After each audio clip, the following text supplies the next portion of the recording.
Welcome to our channel columns collection. आज की इस वीडियो में हम रऊफ़ क्लासरा साहब का जो कॉलम आपके सामने पेश करेंगे उसका उन्वान है हीरे जवाहरात की हवस। शायद हवस भी हम इंसानों की एक जिबिल्लत है जिसे काबू में रखना मुश्किल हो जाता है। दुनिया में मुश्किल काम टेम्पटेशन पर काबू पाना होता है, इसलिए मुहावरा इजाद हुआ था, मुफ्त का माल काजी को भी हलाल। इंसान ऐसे अज्जा का बना हुआ है कि बाज़ दफ़ा तो ख़ुद पर तरस आता है कि यार हम कितने मजबूर और कितने आज़ाद हैं। इंसान के अंदर कई जिबिल्लतें हैं जो उसे वो काम करने पर मजबूर कर देती हैं जो शायद वो नहीं करना चाहता होगा। मोहब्बत, नफ़रत, खून खराबा, नफ्स, हसद और हवस भी उन चंद जिबिल्लतों में से एक हैं जो हर इंसान के अंदर पाई जाती हैं। हमारी मैन्युफैक्चरिंग में ये सब कुछ डालने के बाद हमें हुक्म दिया गया कि इनके बुरे असरात से बच कर रहो। शायद इसलिए वो लोग सूफ़ी कहलाते हैं जो इन बुराइयों पर काबू पा लेते हैं या फिर इनसे बचने के लिए जंगलों का रुख करते थे और इंसानी आबादियों से दूर रहते थे। इंसान के अंदर दूसरों पर हुक्मरानी, दौलत इकट्ठी करने का जुनून और कब्ज़े की ख्वाहिश भी वही जिबिल्लतें हैं। इसलिए पिछले ज़मानों में वलीउल्लाह और नेक लोग न सिर्फ हुक्मरानों के दरबारों से दूर रहते थे बल्कि इंसानी आबादियों के करीब भी नहीं रहते थे कि कहीं भटक न जाएं। बड़ा मशहूर वाक़या है कि हज़रत बाबा फरीद गंज शक्कर का एक मुरीद जिनका नाम मौला था, उसने दिल्ली जाने की इजाज़त मांगी। उन बुज़ुर्ग मौला में भी करामात थीं। बाबा फरीद ने उन्हें मना किया कि मत जाओ, तुम दिल्ली में मारे जाओगे।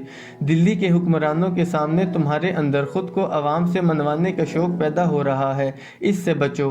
वो मुरीद ना माने और दिल्ली चले गए। वही हुआ कि उनकी करामात की शोहरत फैली तो लोग उनके दीवाने हुए, तो दिल्ली के बादशाह को ख़तरा महसूस हुआ और एक दिन उन्हें फांसी चढ़ा दिया गया।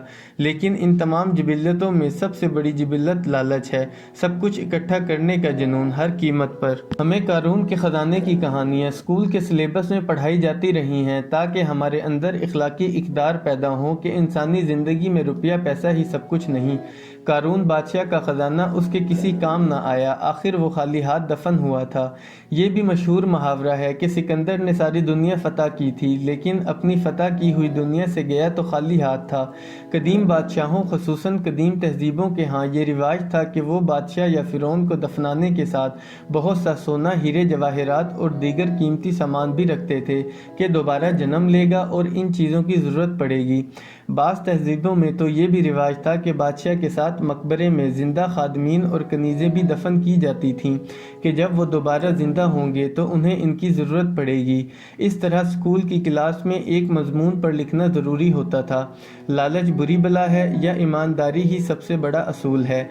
हम सब रट्टे लगाते रहे और कभी इन मज़ामीन के अंदर छुपे पैगामात को ना समझ सके, जिसका नतीजा ये निकला कि हमारे माशरे में अब किसी बदउनवानी को बुरा नहीं समझा जाता।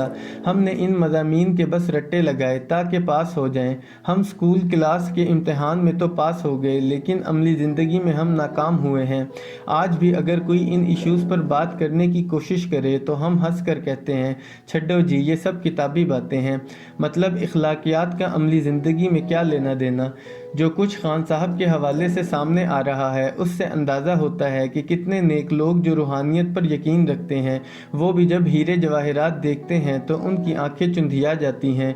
जो हैरानकुन तफसीलात अब सामने आ रही हैं, इससे अंदाज़ा लगाना मुश्किल नहीं कि इमरान खान जैसा बंदा जो हाथ में तस्बीह लिए रियासत मदीना पर तकरीरें करता था वो भी इसका शिकार हो सकता है जिसे उसके बकौल अल्लाह ने सब कुछ दिया। इमरान खान जैसा बंदा भी सोने और जवाहरात के सामने मज़ाहमत ना कर सका और हथियार डाल दिए। जरदारी और शरीफों का इन जवाहरात के सामने ढेर हो जाना तो समझ में आता है, लेकिन खान और बेगम साहिबा का इस तरह जवाहरात को इकट्ठा करना इनके मद्दाहों के लिए यकीनन हैरानकुन और सदमे का सबब है। वैसे इमरान खान ने इतने जवाहरात इकट्ठे करके क्या करना है, इनके पास किस चीज़ की कमी थी। खान साहब के बच्चे लंदन में रहते हैं जिनकी वालदा इतनी अमीर है कि इन्हें इन सोने या जवाहरात की कभी ज़रूरत नहीं पड़ेगी। फिर ये सब दौलत, मालो ज़र और हीरे जवाहरात इकट्ठे करने का शौक़ किस लिए। इनसे पहले जिन्होंने हीरे जवाहरात सरकारी तहाइफ के नाम पर इकट्ठे किए उन्हें क्या फ़ायदा हुआ। नवाज शरीफ, परवेज़ मुशर्रफ, शौकत अजीज़, चौधरी शुजात, गिलानी, जरदारी, सबको सऊदियों ने हीरे जवाहरात के बॉक्स भर भर कर दिए। इन सब की हालत आपके सामने है कि जवाहरात बक्सों में बंद पड़े रहे और वो सब हस्पतालों के बिस्तर या जेलों की सलाखों में कैदें काटते रहे। ویسے یہ سیاستدان تو اس لیے حکمران بنتے ہیں تاکہ لوگوں کی زندگیاں بدل سکیں۔ جو سہولتیں انہیں زندگی میں ملیں وہ اب لاکھوں انسانوں کے لیے فراہم کریں، کیونکہ ان کا اپنا پیٹ بھرا ہوا ہے اور وہ بھوکے ننگوں کے لیے کام کریں گے۔ انہیں اپنے لیے کچھ نہیں چاہیے۔ وہ یہ نعرہ مار کر سیاست میں کودتے ہیں اور اپنے رہن سہن اور گاڑیوں کی چمک سے غریبوں کی ہمدردیاں سمیٹ لیتے ہیں، جو یہ سمجھ کر ان کے پیچھے لگ جاتے ہیں کہ یہ امیر لوگ ہیں، یہ ان کی طرح چوریاں نہیں کریں گے، یہ اپنا پیٹ یا گھر بھرنے کی بجائے ان غریبوں کی زندگیاں بدلنے پر کام کریں گے۔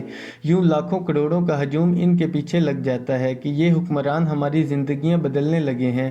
کچھ عرصے بعد پتہ چلتا ہے کہ ان لوگوں کی زندگیوں میں تو کوئی تبدیلی نہیں آئی۔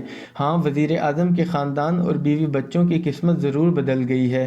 ان کے پاس اچانک دولت آنا شروع ہو جاتی ہے، وزیر اعظم کی بیگم کو تحائف ملنا شروع ہو جاتے ہیں، اور پھر پورا ٹبر مڑ کر پیچھے نہیں دیکھتا کہ وہ کیا نعرہ مار کر اقتدار میں آئے تھے، اور پھر وہ پورا خاندان ہاتھوں پیروں سمیت دولت سمیٹنا شروع کر دیتا ہے۔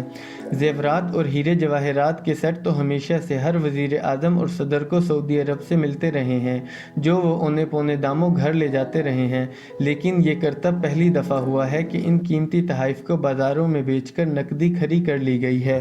اب عمران خان کے حامی یہ ماننے کو تیار نہیں کہ خان یا ان کے خاندان بھی ہیرے جواہرات کا لالچی ہو سکتا ہے، جیسے ان سے پہلے کے وزرائے اعظم کے خاندانوں پر الزامات لگتے رہے ہیں۔ وہ تو خان صاحب کو فرشتہ سمجھتے آئے ہیں جس کے قریب سے لالچ یا ہوس نہیں گزری، لیکن اب کیا کریں، سب سونے اور ہیرے جواہرات خان صاحب کے گھر سے برآمد ہو رہے ہیں اور روز ہو رہے ہیں۔ جو لوگ اس لوٹ مار کو قانونی سمجھتے ہیں وہ ذہن میں رکھیں، یہ قانون بھی ملک کا وزیر اعظم خود کابینہ ڈویژن کو حکم دے کر بناتا ہے اور خود اس سے فائدہ اٹھاتا ہے اور کروڑوں کماتا ہے۔ چلیں مان لیا یہ قانون تھا، تو کیا خان صاحب نے 22 برس جد و جہد اس لیے کی تھی کہ ایک دن وہ وزیر اعظم بن کر ہیرے جواہرات اکٹھے کریں گے؟ خان صاحب کو کتنا سونا اور ہیرے جواہرات چاہیے تھے اور کیوں چاہیے تھے؟ ٹالسٹائی کا کلاسک افسانہ یاد آ گیا کہ ایک انسان کو آخر میں دفن ہونے کے لیے کتنی زمین چاہیے۔